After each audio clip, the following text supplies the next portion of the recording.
cooking and the cleaning and raises the kids, while the husband spends his life in the pub playing darts and playing cards and joking and getting drunk. And like, I mean, America's got a handle on the alcohol situation far more than Europe has. Right. I mean, dogs smoke in France.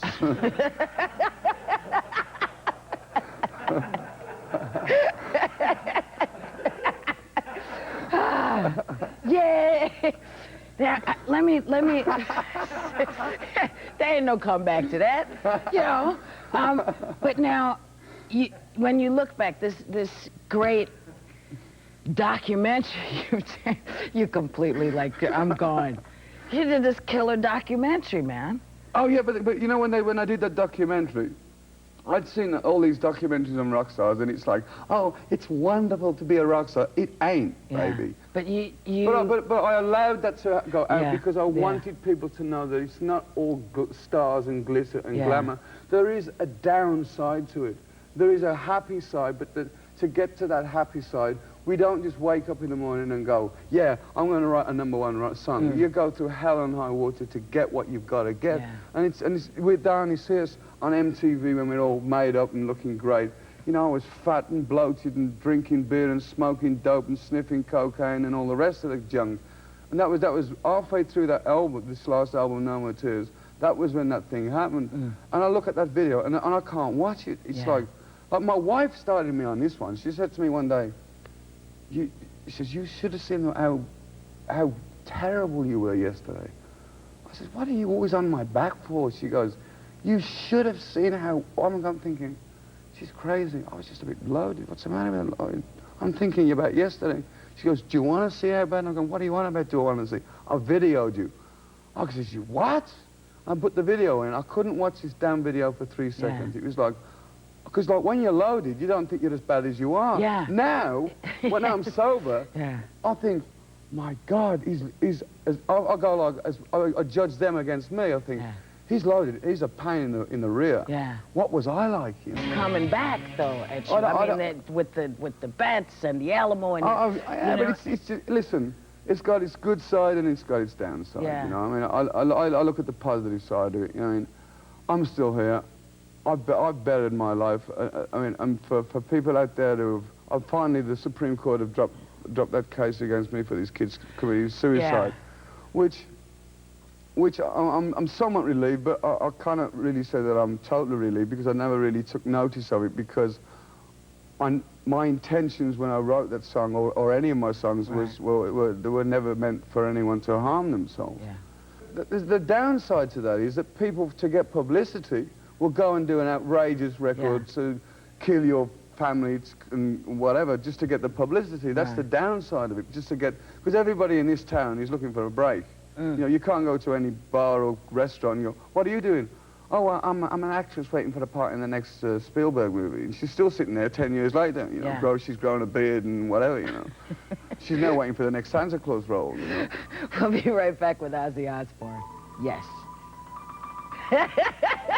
The video that is on this monitor, Mama, I'm Coming Home, is pretty moving. I mean, I know for you, rock and roll is the gig, and that guy on the stage is your job, but there's it gives me a chance to sing a little bit instead of screeching, screaming, and howl. It's, even in my Black Sabbath days, I did do the occasional ballad, but all I ever think of sing about is death, doom, and destruction.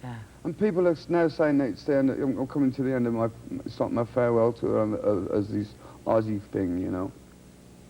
People are saying, is there going to be a reunion of Black Sabbath? I really don't know, and I really can't answer that.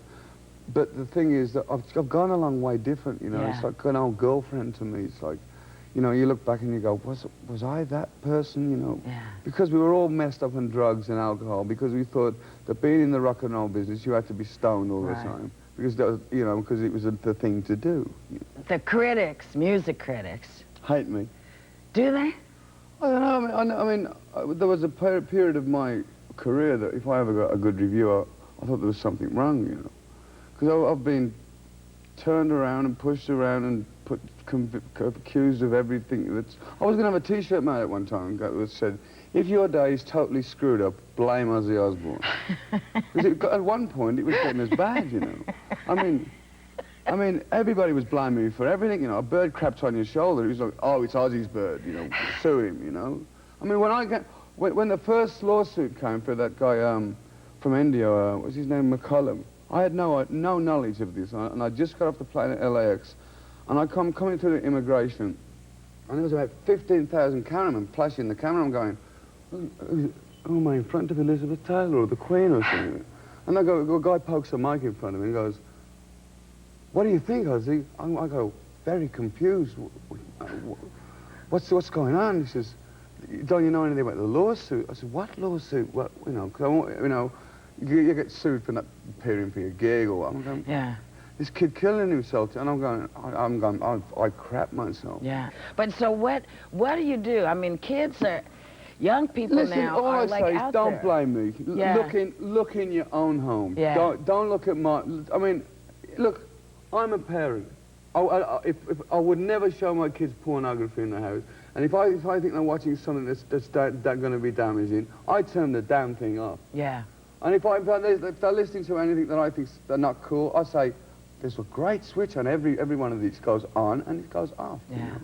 So it really is, I mean, it is a parent's responsibility at some point to step listen, in. The one kid locked himself up in his room for a week, and he didn't come out of his room, and he was listening to my music.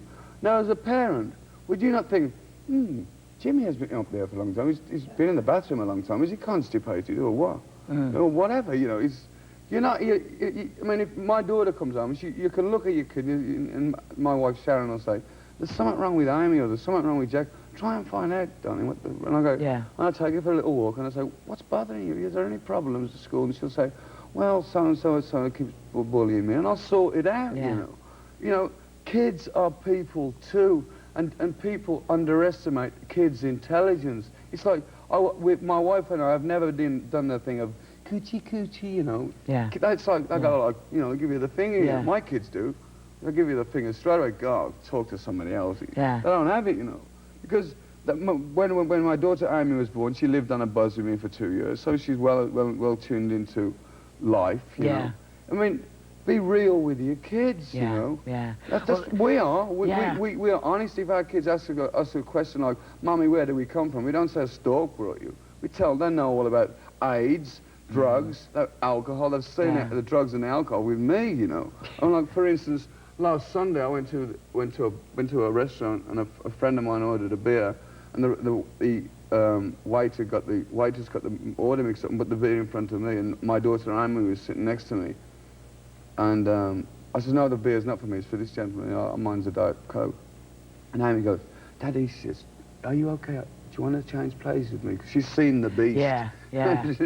She's seen that beast, and she doesn't want to see it. And it's only when you're clear and sober for any length of time that you think, my God, what was I like? Yeah. What damage did I do to them children? And it must have had some effect on them. It must now have some effect on them because they don't want to see their daddy that way. I got very, very sick. I became a seizure person. I started to have seizures, blackouts, and like I was crazy.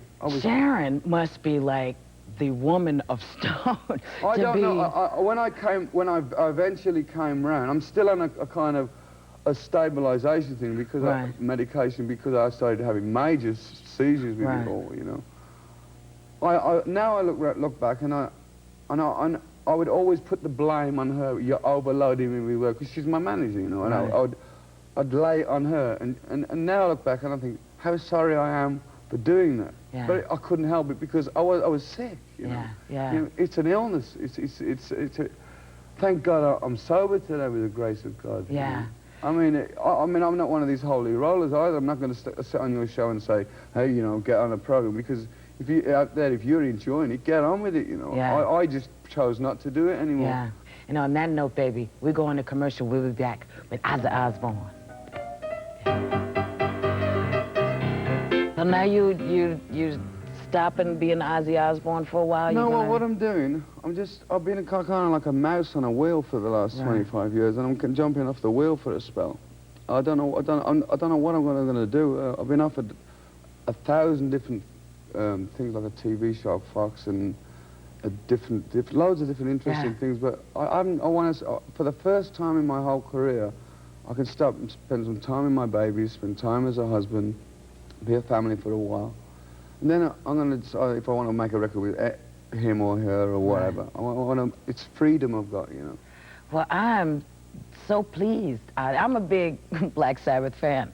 I'm sorry, yes, I am. There are things you don't know about me. And so I'm thrilled you're still here. I'm thrilled I'm still here. The thing now, I wake up in the morning, which is a great difference, you know. Than being up, like, for 4 days. Oh, yeah, like chewing your bottom lip. It's like, it loses its taste after 25 years. You feel like Jeffrey Dahmer, you know.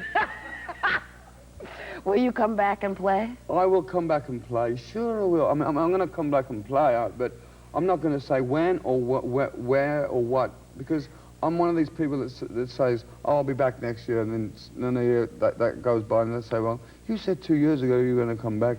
Anytime. But I'm going to come back. Okay. I'll come back. I love you. God bless you. Thank you. Eat your heart out. We'll see you tomorrow. Okay, Chief.